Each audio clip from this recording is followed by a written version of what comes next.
If you need assistance with your credit, text CREDIT to 702-778-2000. The Credit Show podcast with Harry Jacobs starts now. I got a call this week from someone who contacted us from one of the social media channels out of state. You know, I always ask everyone, when you call us, how'd you hear about us?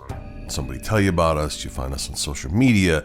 I kind of like to know, you know, as I'm going in, what we're dealing with, right? And this person who reached out to us from out of state found us on TikTok. And, you know, that right there tells me, you know, what I'm dealing with. He's had exposure to a lot of people there, a lot of people giving bad information there. And he has no idea about who we are, really. You know, you can look at Google and see our reviews, or Yelp, or, you know, look at, you know, a number of different sources to do some research on us. But the reality is that so many people, you know, have been either listening to this podcast for years, or have listened to the radio show, or here in Nevada, you've seen me on the news. You saw me on Sister Wives, or wherever you found me. But the folks that are on TikTok, we're new to them and they're new to us. And that presents, you know, a little bit of a challenge. That's the game you play, I guess, if you're there. There's just so much garbage there in terms of information. I guess, you know, one of the things, too, that I've always loved doing is when someone calls, I'd love to field questions. You know, I'd love to know what's going on, what you're thinking about, what you're trying to do.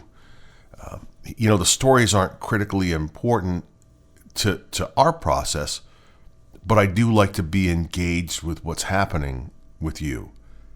Why you're finding us now? Why now the time, or why the time is now, rather, to actually, you know, fix your credit? Are you trying to buy a house? Are you trying to refi? Are you looking to buy a car? What's your story now?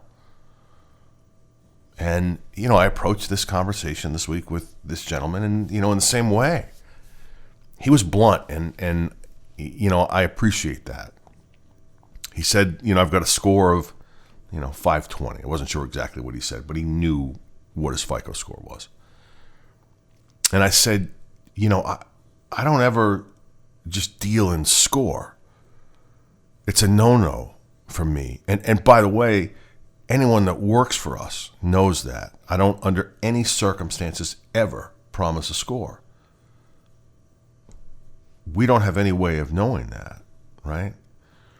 I know one thing. I know that when we remove negative items, things that are causing you to have a score that's, you know, 520, something along those lines, that we're going to get rid of those items from your credit. And those cards or medical bills that went into default. And when we do that, your score is going to increase.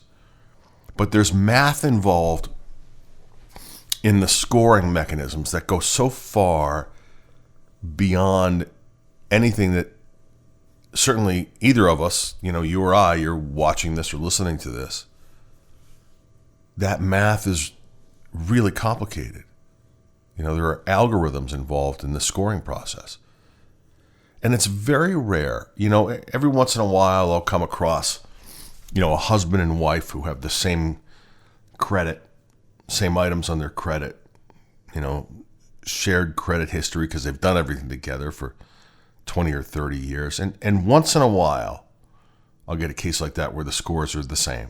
You know, husband and wife both have 720s across all three bureaus or something. But even when their information is exactly the same, meaning the balances are the same on revolving credit cards, the inquiry is the same, all of that, even when that happens, there's always a difference in score for some reason. And that's the bureaus. And I think it troubles a lot of people. They wonder, you know, why am I, you know, a 730 on TransUnion and I'm only a 719 on Experian? What's the story there?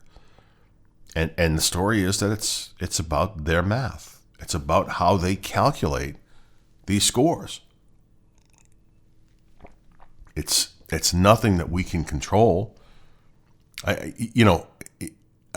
would be foolish to say to someone, listen, I can, for X amount of dollars, I can take your score from 719 to 730. Are there people we need to do things like that for? Sure. There are people that are going for a mortgage that have to get from one tier to another in terms of rates, and we work on things, but we pinpoint specific things for that goal. Otherwise, it's not worth it. Why would you want to spend money to get, 10, 11 points unless you needed that to go from, one interest rate to another, one tier to another if you're buying a car. Now, this gentleman, when someone calls me and says, I've got a credit score that's 520, I'm led to believe it's one or two things.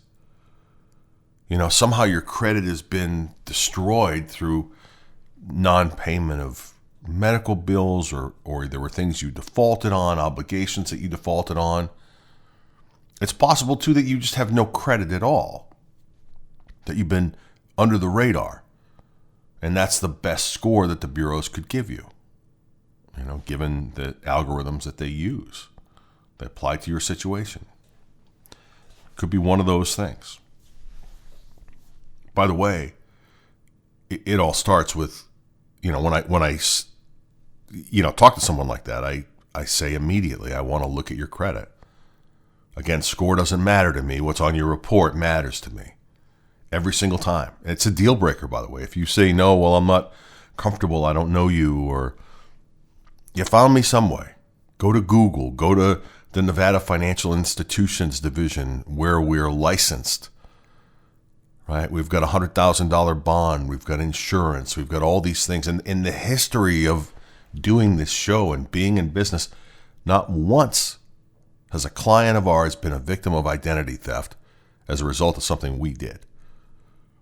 By the way, identity theft is something that we deal with all the time. It's far easier to deal with for people than you might realize. But I need to see the report. If we're going to move forward, I need to know that you're a good fit for us, and ultimately that we're a good fit for you. Right? That's a critical piece of this puzzle. We need to know we can move the meter for you. And if we can't, why would I take you on? Why would I take the chance for a couple $100 to ruin my reputation, our reputation?